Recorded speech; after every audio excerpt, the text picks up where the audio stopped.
Hello friend, आज का जो टॉपिक है it's related to the financial system. अपने इकोनॉमिक स्टेबिलिटी को कैसे स्ट्रॉन्ग बनाएं, फाइनेंशियली कैसे स्ट्रॉन्ग बने। तो जो हमारा एजुकेशन सिस्टम है वो क्या सिखाता है कि पैसा कैसे कमाया जाए, पैसा कैसे कमाया जाए। हर एक चीज जो है कैसे क्या सिखाता है, पैसा कैसे कमाया जाए। लेकिन सबसे जरूरी जो है क्या है, पैसा कैसे कमाया तो हो गया, लेकिन जो कमाएं उसको कैसे बचाएं, क्योंकि आपको ये रिच बनाएगा। आप जितना कमाते हो आपको रिच नहीं बनाएगा। What you save it make you rich. जो तुम सेव करते हो उससे तुम रिच बनोगे। और जो पैसा तुम सेव करते हो उसको कैसे इन्वेस्ट करो, it's make you great rich. और ये बातें आपको दुनिया में कहीं नहीं सिखाई जाएगी। स्कूल में कोई भी नहीं सिखाएगा कि पैसे कैसे सेव करें और कैसे इसका इन्वेस्ट करें। सब ये सिखाएंगे पैसा कैसे अर्न करें। अर्न से कुछ होता है?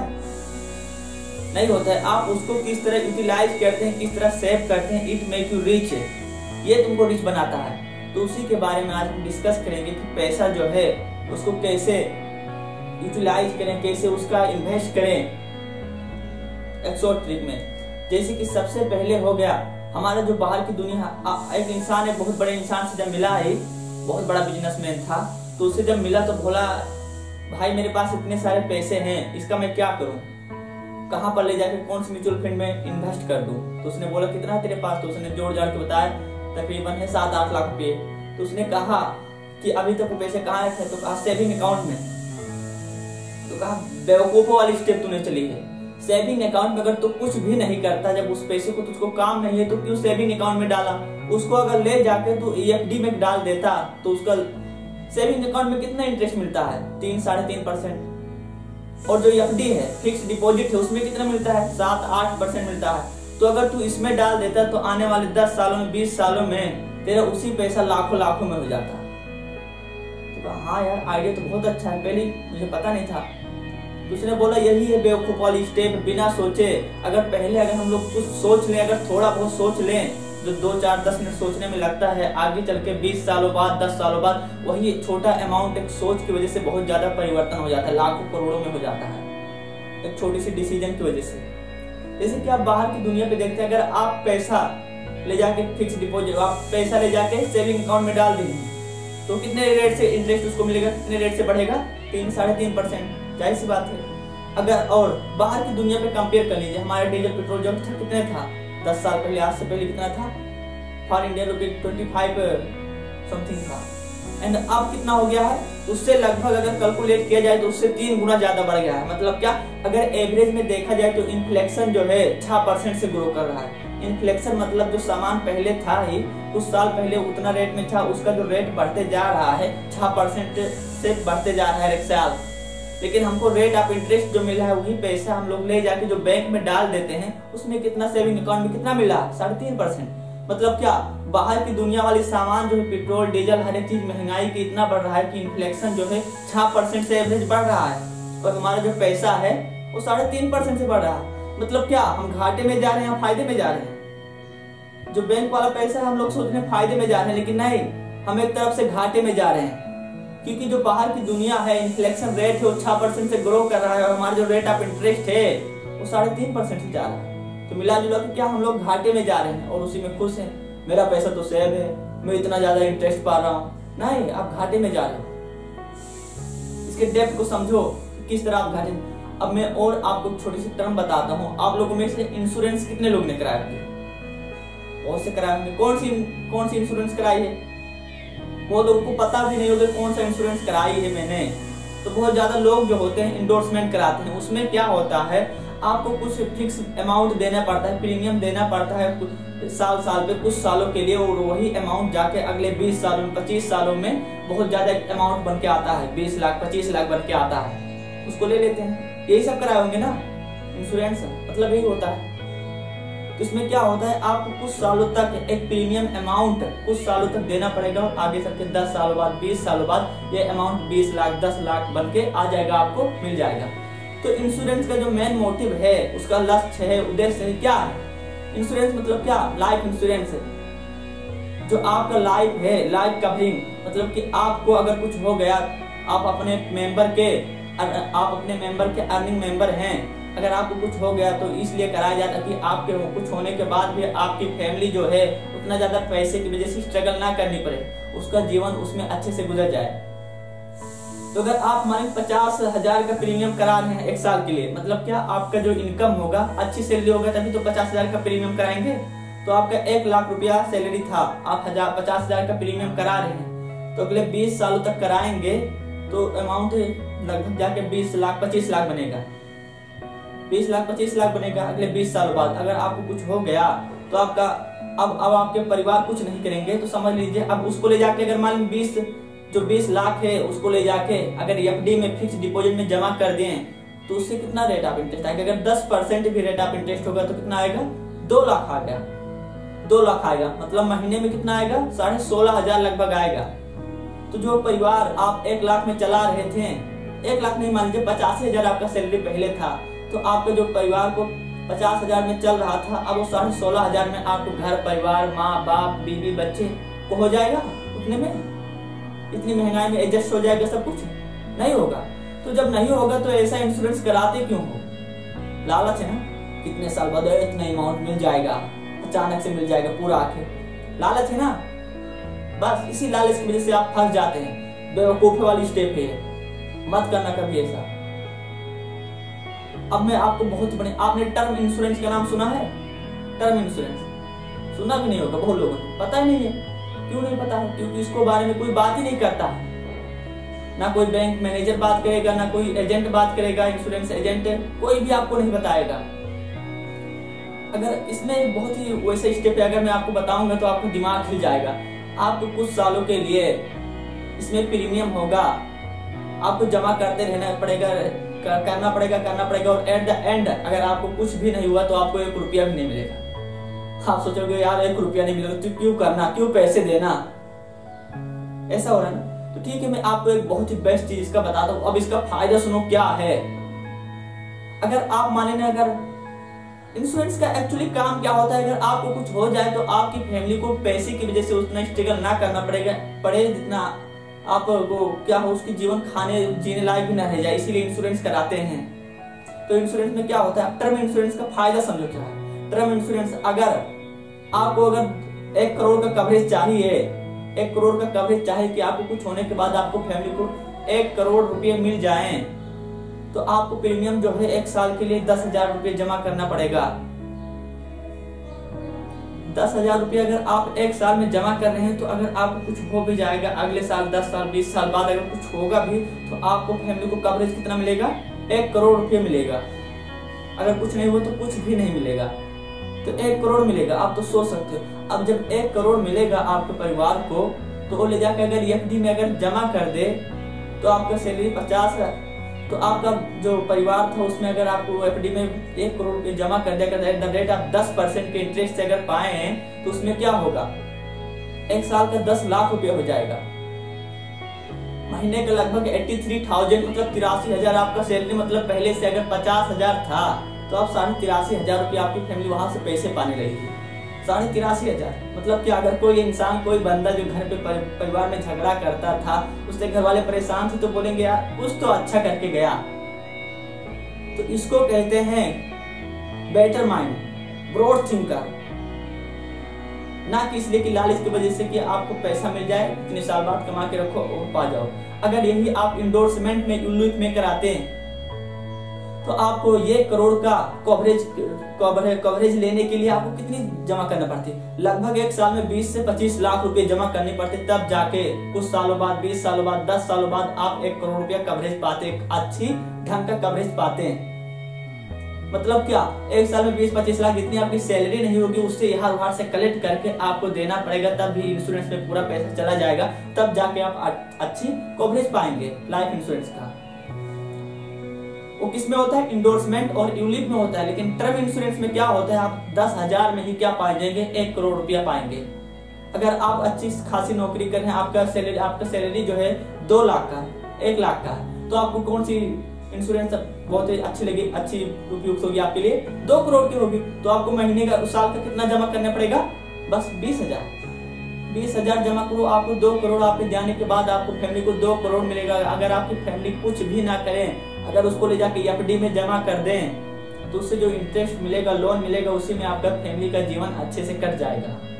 लेकिन इसको बहुत लोग समझते नहीं है बारीकी से, वो लगा देते हैं किसी में भी, तू तो मेरा दोस्त मेरा भाई है, चल इंडोर्समेंट में लगा दे, ऐसा कर दे वैसा कर दे। आजकल मानो ट्रेंड चल रहा है, अगर आपके अकाउंट में कुछ पैसे हो गए तो बैंक से फोन आ लगेगी, क्या है भाई इतने सारे पैसे यहाँ पे इन्वेस्ट करा दो, ये कर दो वो कर दो। तो कौन सी चीज बोलेंगे करने के लिए जिसमें आपका फायदा है या उसमें उस बैंक वाले का फायदा है? कौन सी चीज कराएंगे आपसे जिसमें उसका फायदा है? टर्म इंश्योरेंस के बारे में आपसे कोई बात ही नहीं करेगा। क्यों नहीं बात करेगा? क्योंकि जो इंडोर्समेंट है ना, इंश्योरेंस जो कराते हैं उसमें क्या होता है, एजेंट को उसमें कमीशन मिलता है। अगर कुछ में तो इतना ज्यादा रेट आप कमीशन होता है, कुछ उसमें 30% कमीशन पा जाते हैं। अगर आप 20,000 रुपये जमा कर रहे हैं तो 30% के हिसाब से अगर प्रीमियम आपका 20,000 है, 30% अगर उसमें कैशबैक पाएंगे मतलब कमीशन पाएंगे तो आप लोग कराएंगे वही कराएंगे, तो 6,000 रुपया आपसे उसमें 30% से कट जाएगा। तो 6,000 रुपया आपका कट गया, कटा नहीं कोई दूसरा ले लिया। अगर वैसे नॉर्मली आपका 6,000 रुपया खो जाता है तो कितनी परेशान होते हैं, मेरे 6,000 रुपया खो गई है, कितनी टेंशन होता है। लेकिन वैसे नॉर्मली आपको कोई पैसा ले रहा है, तो इसीलिए जिसमें उसका फायदा होगा, जो इंश्योरेंस एजेंट होंगे, बैंक एजेंट होंगे, वो सब क्या कराएंगे, वही कराएंगे जिसमें उनका फायदा है। तो उनमें किनका उन सबका किसमें फायदा है, इंडोर्समेंट में, यूलिप में, इसी में फायदा है। यही सब आपसे कराएंगे क्योंकि उसमें उनको कमीशन मिलता है। आपसे जिंदगी से लेना देना कुछ नहीं उनको फायदा। आपका दोस्त है कोई भी, सब वही कराएंगे आपको। टर्म इंश्योरेंस के बारे में आपसे कोई बात भी नहीं करेगा। क्यों नहीं बात करेगा? क्योंकि उसमें जो है कमीशन नाम की चीज 1% भी किसी को नहीं मिलता है, कुछ भी नहीं मिलता। तो इसीलिए जब उसमें उसका फायदा नहीं होगा तो आपसे कुछ बात करेगा नहीं करेगा। तो जिसमें उन सबका फायदा होता है वही चीज आपसे कराएंगे। भाई क्यों इतना बैंक पैसे, आप में कुछ अकाउंट में आपके पैसे हो गए तो आपसे फोन आ लगेंगे बैंक से कि भाई क्यों इतना पैसा यहाँ पर रखे, यहाँ पर इन्वेस्ट करा दो, ये कर दो, यहाँ पर करा दो, ये बहुत अच्छी है। सब कराएंगे आपसे। वो कराएंगे किस लिए? इसलिए उनमें, क्योंकि उनको उसमें फायदा है, ना कि तुम्हारा फायदा वो देखते हैं। पहले अपना देखते हैं फिर तुम्हारा देखते हैं। तो इसीलिए उनको कैश मिलता है। और एक हो गया health insurance. It is a most, बहुत ही ज्यादा जरूरी है हेल्थ इंश्योरेंस। क्यों जरूरी है? क्योंकि अगर आप मान लो कुछ करके, स्ट्रगल करके, मेहनत करके, जॉब करके, कुछ भी करके आप मान लो कुछ पैसे इकट्ठा कर लिए हैं, अगर बाय द वे आपको फैमिली को कुछ हो गया तो वही सब पैसा जो होगा आपका सेविंग, तो पहले तो सेविंग बहुत जल्दी खत्म हो। कभी हुआ है कि नहीं, कोई भी आपके घर में कोई बड़ा चीज का प्रॉब्लम हुआ है, बीमारी हुआ है, तो पूरा पैसा जो कितनी तरह से जा रहा है, कितनी रफ्तार से जा रही है, मतलब आने में एक रुपया ला के कलेक्ट करते हैं, जाने में पूरा एकदम फेंका जा रहा है, उस तरह लगता है ना। तो जो आपका पूरा सेविंग होगा खत्म हो जाएगा और आपको क्या लेना पड़ेगा, लोन लेना पड़ेगा दोस्तों से, बैंक से। जब लोन लेंगे तो मतलब क्या, आपकी जिंदगी में वही सेविंग नाम की चीज कुछ होगी नहीं। लोन जब ले लें तो उसका इंटरेस्ट झुकाने नहीं जाएंगे, उसको लोन झुकाने नहीं रहेगा, तो आपको यहाँ से सेविंग नाम का चीज कट जाएगा। तो इस तरह आप फोटो वाली स्टेप में जाना। तो हेल्थ इंश्योरेंस बहुत जरूरी है, क्योंकि अगर आप अच्छी कवरेज चाहते हैं तो इसमें भी आपको ज्यादा पैसा नहीं लगता है। 20 लाख 50 लाख कुछ भी चाहते हैं तो बहुत ही कम छोटा अमाउंट लगता है, देना पड़ता है आपको, प्रीमियम देना पड़ता है, और आगे चल के वही बहुत ज्यादा ह्यूज अमाउंट में हो जाता है, ताकि उसमें आपकी पूरी फैमिली भी कवरेज आ सकती है। किसी को कुछ हो गया तो अच्छे से ट्रीटमेंट करा सकते हैं। तो इट इज अ मोस्ट। और जैसे एक इंडिया फॉर इंडियन के एक सुकन्या योजना है, जिसके मैरिड वुमेन हैं, उनके बच्चे हैं, उसको क्या करा सकते हैं, उसका भी इंश्योरेंस करा सकते हैं। इस तरह से उसमें भी बहुत ज्यादा रेट ऑफ इंटरेस्ट होता है। कुछ सालों के लिए आप जमा करते जाइए, वही आगे चल के 20 सालों बाद 25 सालों बाद बहुत ज्यादा एक ह्यूज अमाउंट बन के आ जाएगा। अगर आप सिंपली कुछ भी ना देखिए, आपका मान रेट आप जो एफडी में है, रेट ऑफ इंटरेस्ट जो है 7% है, और इन्फ्लेक्शन जो है, जो दुनिया की महंगाई कितने रेट से बढ़े, 6% से बढ़े। अगर आप कुछ भी ना करें, अगर इसमें जमा करें तो आपको 1% तो प्रॉफिट मिलेगा ना। अगर 1% मिलेगा, लेकिन 1% से क्या करोड़पति बन सकते हैं? नहीं बन सकते। तो आपको समझना है इसको बारीकी से। अगर आप ज्यादा नहीं, महीने का अगर 2-3 हजार रुपये अगर अच्छे से इस्तेमाल करते हैं, उसको अच्छे से इन्वेस्ट करते हैं, तो आने वाले अगले 20 सालों 25 सालों में वही 2-4 हजार रुपये लाखों में होंगे, करोड़ों में होंगे। ये बात मेरा याद रखना, जो आज के 1000 हैं वो कल लाखों में होंगे, और जो लाख हैं वो करोड़ों में होंगे। बस उसको आपको बारीकी से समझना है कि उसका इन्वेस्टमेंट जो है कहाँ से करें, कैसे करें, ये बेवकूफों वाली स्टेप नहीं कि सेविंग अकाउंट में पड़े रह दीजिए। आपको लग रहा होगा कि उसमें आप फायदे में जा रहे हैं, लेकिन एक्चुअल में देखा जाए तो आप घाटे में जा रहे हैं। बात समझ में आई? तो आपको क्या करना है, अब आपने बहुत अच्छे से किया, जैसे कि क्या किया, अब आना जो इंश्योरेंस है, health insurance, life coverage insurance, आपने इस सब का करा लिया, ठीक है, करा लिया। अब आपका जितना भी पैसा बचा आप कैलकुलेट कीजिए कि आपको तुरंत मतलब इमीडिएटली कितने पैसों की जरूरत पड़ सकती है। वो क्या होगी, आपकी जो मंथली एक्सपेंडिचर होगी, खर्चा होगी महीने का, उसको कैलकुलेट करें और इंटू 6 कर दें। इंटू 6 कर दे, जितना पैसा आए आप उसको ले जाके 6 महीने के लिए, 6 महीने के लिए उसको एफडी में जमा कर दीजिए। तो उसको इतने टाइम के अंदर जरूरत पड़ सकती है, उसको मैं निकाल सकता हूँ। इंश्योरेंस कराएं और फिर जितना आपका महीने का खर्चा है उसको इंटू 6 करके आप 6 महीनों के लिए ले जाके एफडी में जमा कर देना है। अब वहां से जो पैसा बचता है अब उसको इन्वेस्टमेंट कैसे करें, क्योंकि पहले जैसे आप देख लीजिए, आप इंडोर्समेंट कराए थे, महीने आपका साल को कितना देना पड़ा था, 50,000 रुपया। अब आपको कितना देना पड़ेगा, 10,000 रुपया देना पड़ेगा, और आपका लाइफ कवरेज क्या होगा, 1 करोड़ रुपया होगा, मतलब बहुत ज्यादा।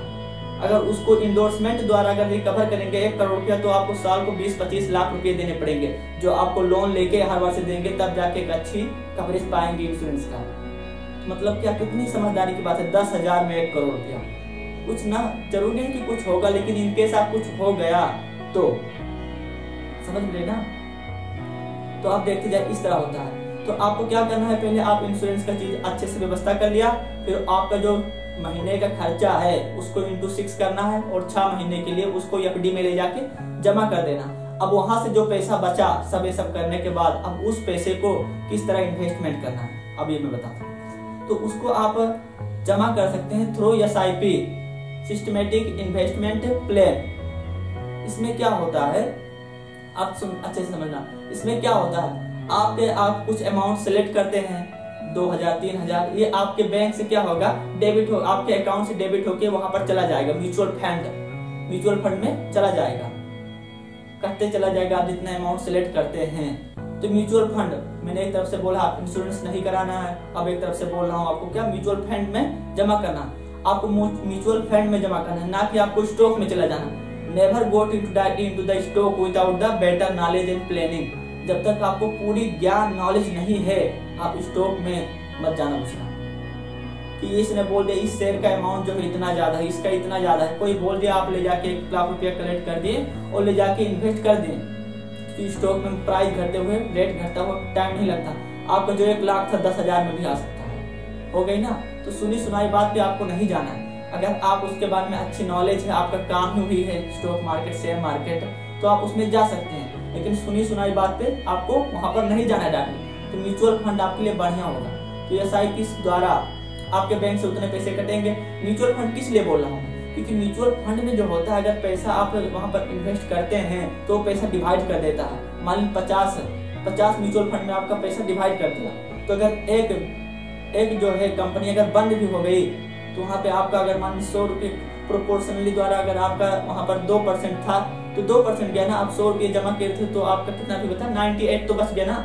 तो डिवाइड कर देता है म्यूचुअल फंड में। लेकिन स्टॉक में क्या होता है, आप 2-4 में जमा करने पाएंगे, मतलब गया तो गया, उसमें डिवाइड प्रोपोर्शनली मार देता है। तो उसमें अगर एक भी चला गया तो आपका 98 तो सेफ है ना। तो इस तरह होता है। तो वॉरेन बफेट ने बोला था, अब यहाँ पर समझे कि क्या होता है। वॉरेन बफेट ने क्या बोला था, जब मार्केट डरा हुआ है तो आप ग्रीडी हो जाओ, और जब मार्केट ग्रीडेड हुआ है, मतलब शेयर अमाउंट जब बढ़ रहा है, शेयर रेट जब बढ़ रहा है, तो आप वहां पर क्या होते डर जाओ, क्योंकि जब बढ़ रहा है तो उसी में आपको भीड़ में नहीं जाके कूदना है, आप डर जाओ। लेकिन जब सब डरे हुए हैं तो आप क्या हो जाओ, ग्रीडी हो जाओ, लालची हो जाओ कि मुझे अब क्या करना है, कुछ करना है। तो इस तरह होता है। समझो आपको जो होता है म्यूचुअल फंड में डर क्या होता है, उसमें लोग क्यों नहीं पैसा इन्वेस्ट करते हैं, उसका कारण क्या है। पहला कारण उनको एक सही जानकारी, नॉलेज नहीं होता है, और दूसरा क्या होता है, डर की वजह से नहीं करते। तो ठीक है, आपको मैं सिंपल सा फंडा बता रहा हूँ। जैसे कि आपको डर होता है कि प्राइस अगर घट गया तो क्या होगा, बढ़ता है तो बढ़ने दो यार, गारंटी अगर मिल जाए कि बढ़ेगा तो आप सभी लगा देंगे ना उसमें, कि जिंदगी भर बढ़ता रहेगा यार, मिलेगा, प्रॉफिट रख लेते हैं। लेकिन नहीं होता है ना। तो आपको मैं बता दूं, अगर शेयर मार्केट घटा भी तो आपको फायदा होगा। कैसे, आप इसको बारीकी से समझना। जैसे कि देखो, अगर आपका जो एक हाई रेट क्या है, हाई रेट पहले देखो क्या है, आपको उसमें हफ्ते में जाके देखना है, ट्रैक करना है कि कितना चल रहा है रेट। तो आपका एक एवरेज मान लीजिए आपका जो हाई रेट पिक है वो 40,000 का है, 40,000 का है। तो जैसे उसका 20% घटे, जैसे 20% घटे तो आपको क्या कर देना है, जो हाई वाला था उसमें नहीं लगाना, मीडियम वाले स्टॉक में ले जाके आपको वहां पर पैसा इन्वेस्ट कर देना है, मीडियम वाले पे कर देना है। क्योंकि जैसे ही अगर ऊपर वाला का शेयर, जो बड़ी कंपनियां है उसका शेयर अगर 20% से टूटा तो जो छोटी कंपनी है उसका शेयर जो होगा 50, 60, 70% से टूट जाएगा। मतलब जो 100 वाली की सामान थी वो आपको कितने मिलेगी, 40-50 में मिल जाएगी। तो मतलब क्या, जब उसका शेयर टूटा तो उसमें बहुत ज्यादा घाटा हो, लेकिन आप मीडियम में लगाएंगे, आप किस में उतर आए, मीडियम में उतर आए, तो मीडियम में जब उतर आएंगे तो आपको उतना घाटा जाएगा नहीं जाएगा। जो नीचे वाले जो होंगे उसके और घाटे चले जाएंगे, जो ऊपर वाले होंगे वो तो चले जाएंगे, लेकिन जो बीच वाला होगा वहां पर कोई नहीं लगाएगा। जब जैसे शेयर टूटेगा, उसका रेट टूटेगा तो वहां पर बीच वाले से सब डर जाएंगे, कोई नहीं लगाएगा, सब भाग जाएंगे। तो वहां पर आपको लगा देना है, क्योंकि जब वहां पर लगाएंगे अगर उसका जो 20% टूटा तो नीचे वाले का सबसे उसमें कितना टूटेगा, 70-60% टूट जाएगा। तो उसमें आपका जो टूटेगा, आपका जो 50-100 का सामान था कितने में आएगा, 40-50 में आ जाएगा। मतलब आपका भी फायदा हुआ। और हाई पीक पे जाएगा तो आपको क्या हो जाएगा, फिर से मीडियम से किस में चले जाएंगे आप, लार्ज स्केल में चले जाएंगे। तो इस तरह से बारीकी से अगर इसको समझेंगे तो आपको जब कंपनियां शेयर रेट जो होगा डाउन भी होगा तो आपको इसमें फायदा होगा, आपको डरने की जरूरत नहीं है। तो इस तरह से अगर समग्र में देखें, हॉल में देखें तो इसका जो टॉपिक है आपको क्या करना है, सब लोग आपको सिखाएंगे how to earn the money, पैसे कैसे कमाया जाए, ये सब सिखाते हैं। लेकिन जो सबसे जो मेन चीज है वो क्या है, पैसे को कमाना नहीं है, पैसे को सेविंग करना है, उससे भी जरूरी। और उससे भी ज्यादा जरूरी क्या है, सेविंग किए हुए अमाउंट को इन्वेस्ट कैसे करें, सबसे जरूरी ये है।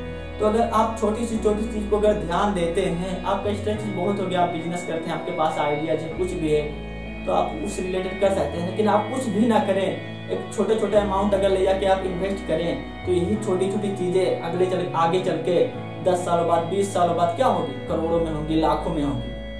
ये बात याद रखना, आज जो हजारों का है वो आगे चल के कुछ सालों बाद लाखों का होगा, और जो लाखों का है वही आगे चल के कुछ सालों बाद करोड़ों का होगा। तो इस चीज को आपको समझना है, टाइम अनुसार सब चेंज हो जाएंगे। आपको छोटा बड़ी इन्वेस्टमेंट की बात नहीं कर रहा हूँ, करोड़ों लगा दो, छोटी इन्वेस्टमेंट से आपका आगे चल के इतना ज्यादा अमाउंट हो जाएगा। क्योंकि जैसे कि अगर कोई 50,000 की सैलरी वाला है और कोई 1 लाख वाला है, अगर 1 लाख वाला अच्छे से सेव नहीं कर पाना पैसा, उसको अच्छे से इन्वेस्टमेंट नहीं कर पाता तो आगे चल के वो हो सकता है डेब्ट में हो, कर्जे में हो। और वही 50,000 वाला अगर उसको अच्छे से इन्वेस्टमेंट कर दे, खजूर खरगोश वाली कहानी की तरह बिल्कुल है, अगर उसको अच्छे से इन्वेस्ट करता है तो आगे चल के वो करोड़पति भी बन सकता है, करोड़ों में उसके पास होगा। और हो सकता है वो कर्जा देने लायक हो, और जो लाखों वाला था वो कर्जा लेने लायक हो। तो इस तरह होता है, आपको अपने दिमाग को डिसीजन लेने में दूर नहीं रखना है, उसको अच्छे से बारीकी से समझें। क्योंकि टाइम तो बीतता जा रहा है, लेकिन टाइम के साथ बहुत ज्यादा टाइम को, इसी को कहते हैं इंपॉर्टेंस ऑफ टाइम्स। अगर एक तरीके से समझे तो क्या, टाइम का महत्व है, बहुत ज्यादा महत्व है। टाइम अनुसार आप छोटे अमाउंट लगाए थे, आप टाइम अनुसार समझ लो उसको टाइम ने उस पैसे का वैल्यू बढ़ा दिया। वही छोटा अमाउंट टाइम के साथ भाग रहा है, और टाइम कितनी स्पीड से भागे आप सोच सकते हैं। टाइम के साथ वही पैसा भाग रहा है, और उसी पैसे को आगे चल के इतना ज्यादा ह्यूज अमाउंट में बना देगा कि आपका जो ड्रीम है आप आसानी से उसे क्विक कर सकते हैं, पा सकते हैं, अचीव कर सकते हैं। तो अगर वीडियो अच्छी लगी हो तो इसका जो टॉपिक था पैसे से पैसा कैसे कमाएं, अगर वीडियो अच्छी लगी हो तो लाइक कर दो, सब्सक्राइब कर दो। Thank you for watching.